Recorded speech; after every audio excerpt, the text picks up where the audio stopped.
ಕ್ರೈಸ್ತ ಸಂಪ್ರದಾಯದಂತೆ ಬಲದ ಕೈಯನ್ನು ಎದೆಯ ಮೇಲಿರಿಸಿ ಬಲ ಮೊಣಕಾಲನ್ನು ಬಾಗಿಸಿ ಆರಾಧನೆ ಸಲ್ಲಿಸುವ ಸನ್ನೆ ಮತ್ತು ಅವುಗಳ ವೈಜ್ಞಾನಿಕ ಉಪಯೋಗಗಳು. ಕಥೋಲಿಕ ಧರ್ಮಸಭೆಯಲ್ಲಿ ಧರ್ಮಗ್ರಂಥ ಬೈಬಲ್ ಮತ್ತು ಸಂಪ್ರದಾಯಗಳು ದೈವಿಕ ಪ್ರಕಟಣೆಗಳ ಎರಡು ಮೂಲಗಳಾಗಿದ್ದು, ಧರ್ಮಸಭೆಯ ಬೋಧನೆಗಳು, ಆಚರಣೆಗಳು ಮತ್ತು ನಂಬಿಕೆಗಳ ಮಾರ್ಗದರ್ಶಗಳಾಗಿವೆ. ಇವು ಧರ್ಮಗ್ರಂಥ ಬೈಬಲ್ನ ಹಳೆಯ ಒಡಂಬಡಿಕೆ ಮತ್ತು ಹೊಸ ಒಡಂಬಡಿಕೆಗಳ ಹಾಗೂ ಬೋಧನೆಗಳಿಂದ ಪ್ರೇರಿತವಾಗಿದ್ದು, ಅಪೊಸ್ತಲರ ಮತ್ತು ಧರ್ಮಪಿತರವರಿಂದ ಬಂದ ಬಳುವಳಿಯಾಗಿದೆ. ಧಾರ್ಮಿಕ ಆಚರಣೆಗಳನ್ನು ಭಕ್ತಿ ಮಾರ್ಗದಲ್ಲಿ ನೆರವೇರಿಸಿ ಆತ್ಮತೃಪ್ತಿ ಪಡೆಯುವಲ್ಲಿ ಪವಿತ್ರಾತ್ಮರ ಮೂಲಕ ವಿಶ್ವಾಸದ ಆಳಕ್ಕೆ ಸಾಗುವ ಸಾಧನ ಬಲ ಮೊಣಕಾಲನ್ನು ಬಾಗಿಸುವುದಾಗಿದೆ. ಹೌದು, ಅಂತಹ ಒಂದು ವಿಶ್ವಾಸದೆಡೆಗೆ ಸಾಗುವ ಕ್ರಿಯೆಯೇ ಬಲ ಮೊಣಕಾಲನ್ನು ಬಾಗಿಸುವುದು. ಅದೇ ಜೆನ್ಫ್ಲೆಕ್ಷನ್ ಅಥವಾ ಆರಾಧನೆ, ಭಕ್ತಿ, ಅತ್ಯುನ್ನತ ಗೌರವ ಅರ್ಪಿಸುವ ಸಂಕೇತ.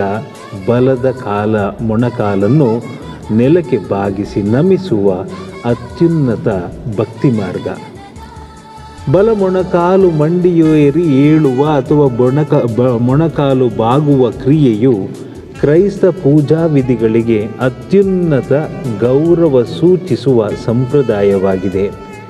ಈ ಆಳವಾದ ಕ್ರಿಯೆಯು ಯಹೂದ್ಯ ಸಂಪ್ರದಾಯದಲ್ಲಿಯೂ ಮತ್ತು ಕ್ರೈಸ್ತ ಧಾರ್ಮಿಕ ಆಚರಣೆಗಳ ಅವಿಭಾಜ್ಯ ಅಂಗಗಳಾಗಿವೆ. ಬಲ ಮೊಣಕಾಲು ಬಾಗುವುದು ವಿನಯತೆಯ, ವಿಧೇಯತೆಯ ಹಾಗೂ ಅತ್ಯುನ್ನತ ಗೌರವಾರಾಧನೆಯ ಸಂಕೇತವಾಗಿದೆ.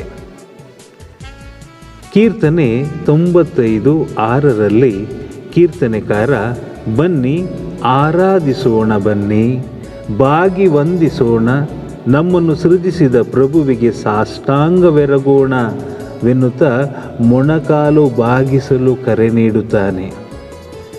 ಆದಿಕ್ರೈಸ್ತರು ಧಾರ್ಮಿಕ ಪೂಜಾ ಸೇವೆಯಲ್ಲಿ ಮೊಣಕಾಲು ಬಾಗಿಸುವುದನ್ನು ಸೇರ್ಪಡೆಗೊಳಿಸಿ ಪ್ರತಿನಿತ್ಯವೂ ಆರಾಧನೆಯ ಪ್ರಮುಖ ಭಾಗವಾಗಿಸಿಕೊಳ್ಳುತ್ತಾರೆ. ಇಂದಿಗೂ ಗೋವಾದಲ್ಲಿ ಹಿರಿಯರು ಕಿರಿಯರು ಇದೇ ಸಂಪ್ರದಾಯ ಪಾಲಿಸುತ್ತಿದ್ದಾರೆ. ಕರ್ನಾಟಕದಲ್ಲೂ ಹಿರಿಯ ಗುರುಗಳು, ಭಗಿನಿಯರು, ಕೆಲವು ಸಂಪ್ರದಾಯಸ್ಥರು ದೇವಾಲಯದೊಳಗೆ ಪ್ರವೇಶಿಸುವಾಗ ಪೂಜ್ಯ ಪರಮಪ್ರಸಾದದ ಯೇಸುವಿಗೆ ನಮಿಸುವುದು ಹಾಗೂ ಶಿಲುಬೆಗೆ ಗೌರವವನ್ನು ಸಲ್ಲಿಸುವುದನ್ನು ನಾವು ಗಮನಿಸಬಹುದಾಗಿದೆ.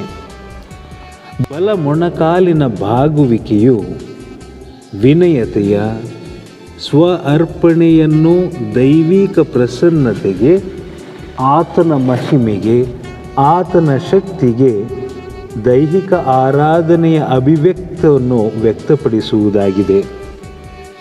ಆರಾಧನೆಯು ದೇವರ ಸಾರ್ವಭೌಮತೆಯನ್ನು, ಮಹಿಮೆಯನ್ನು ಹಾಗೂ ಪವಿತ್ರ ರಹಸ್ಯಗಳಿಗೆ ಮತ್ತು ಸಂಸ್ಕಾರಗಳಿಗೆ ಅತ್ಯುನ್ನತ ಗೌರವ ಸೂಚಿಸುವ ಮತ್ತು ನಮ್ಮನ್ನೇ ದೇವರ ಚಿತ್ತಕ್ಕೆ ಸಮರ್ಪಿಸುವ ಸಂಕೇತ ಬಲ ಮೊಣಕಾಲು ಬಾಗಿಸುವುದಾಗಿದೆ.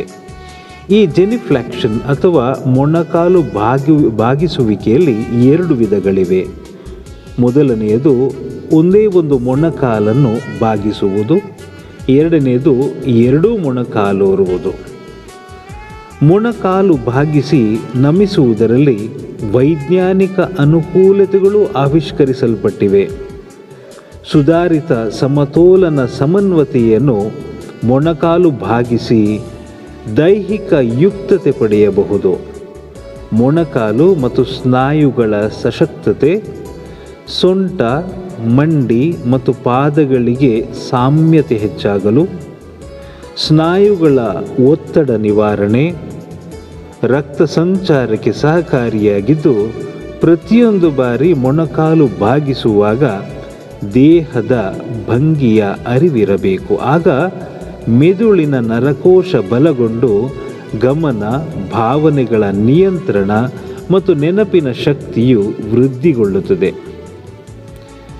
ನಮ್ಮ ಜೀವನದ ಕೇಂದ್ರ ಬಿಂದು ಪೂಜ್ಯ ಪರಮಪ್ರಸಾದ ಸಂಸ್ಕಾರವನ್ನು ಆರಾಧಿಸುತ್ತಾ ಆತನ ವರದಾನಗಳು ದೈಹಿಕವಾಗಿಯೂ ಆತ್ಮಿಕವಾಗಿಯೂ ಪಡೆಯಲು ಸಂಪ್ರದಾಯಸ್ಥ ಪವಿತ್ರ ಸನ್ನೆ ಮೊಣಕಾಲು ಬಾಗಿಸುವಿಕೆ ಅದೆಷ್ಟು ಸಹಕಾರಿಯಲ್ಲವೇ. ಸಂತ ಆಂಬ್ರೋಸರು ಹೇಳುವಂತೆ ಪ್ರತಿಯೊಂದು ಬಾರಿ ಮೊಣಕಾಲನ್ನು ಬಾಗಿಸಿ ಆರಾಧನೆ ಸಲ್ಲಿಸುವಾಗ ದೇವರು ತಮ್ಮ ಕೋಪವನ್ನು ಕಡಿಮೆಗೊಳಿಸಿ ನಮ್ಮೆಡೆಗೆ ಕರುಣೆಯನ್ನು ತೋರುತ್ತಾರಂತೆ. ಆತನ ಕರುಣೆ ನಮ್ಮ ಜೀವನಕ್ಕೆ ಶಾಶ್ವತವಾಗಿ ದೊರಕಲಿ.